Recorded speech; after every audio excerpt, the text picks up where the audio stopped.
Welcome to NewYorkTrue.com. Last night, the Brooklyn Young Democrats hosted a candidate forum featuring the 4 Democratic candidates for public advocate.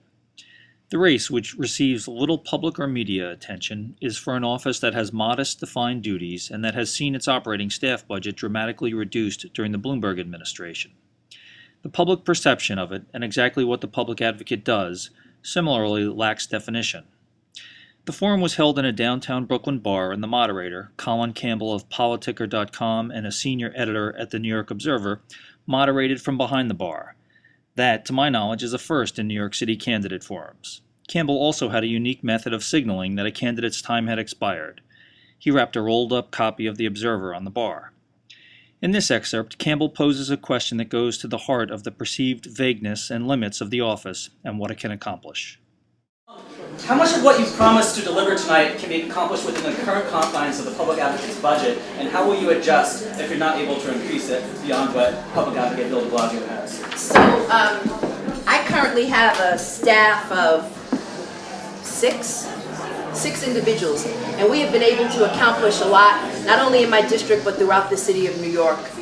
We rely a lot on volunteers. We rely a lot upon legal services. We rely a lot upon the public interest for lawyers.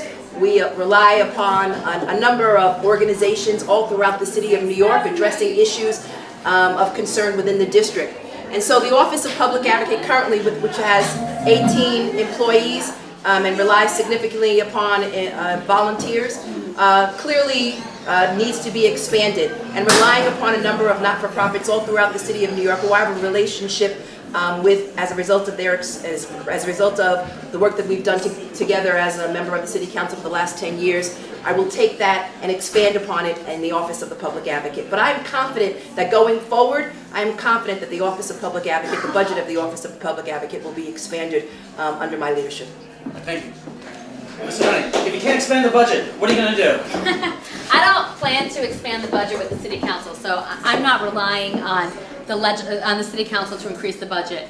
All the ideas that I've been talking about and thinking about are basically relying on the budget that already exists and going out there and making sure that we raise more money for the office. And not just money, but resources.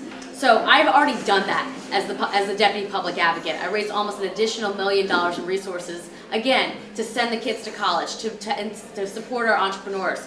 So I know what it takes, and I've already had a track record in growing the budget.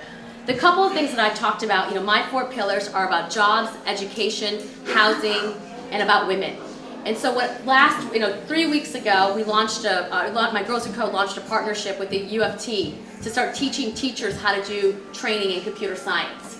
That is something that I'm going to continue to grow and build as the next public advocate, and it doesn't take resources to do that. This week we again announced that we're going to be building an app with a bunch of my friends in the technology community to help NYCHA residents. I have a lot of resources and relationships in the technology community who will help build applications like this to create transparency and to give people a voice. I have been an advocate on women and girls my whole life. I built a nonprofit that has changed the way that we think about teaching girls computer science. I will continue to build on the work that I've done with women's advocates that I have who are backing me and supporting me all across this city. Thank you. And I'll respect your begging. Yes. Mr. Slotin, we can't solve, genocide in Syria with the Office of Public Advocate. I missed that question. I haven't been here as long tonight, so I have less that I have to get done after this evening.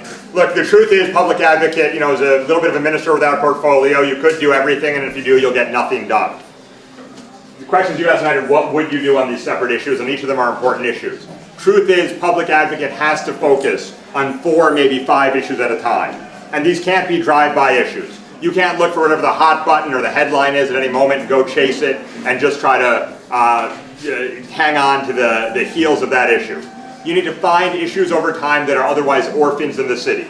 These are the kinds of issues that are important, that make a difference in people's lives, but that no one takes on either because they are ignored populations, they are difficult to solve, or they've been written off as impossible.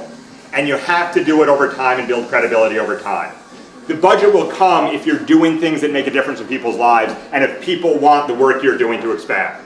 The outside resources will come if you have the credibility and the seriousness to deal with specific issues over time that make a difference in people's lives.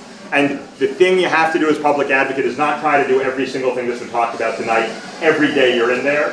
You have to focus on the things in the new administration as the city changes that are being left out and left behind. The kinds of populations and communities, foster kids, homeless families, public housing residents. The kind of issues, transit, affordable housing, disaster preparedness, that get caught up either because it's hard to get a voice or because the bureaucracy is structurally unable to deal with them, and focus on those. Thank you.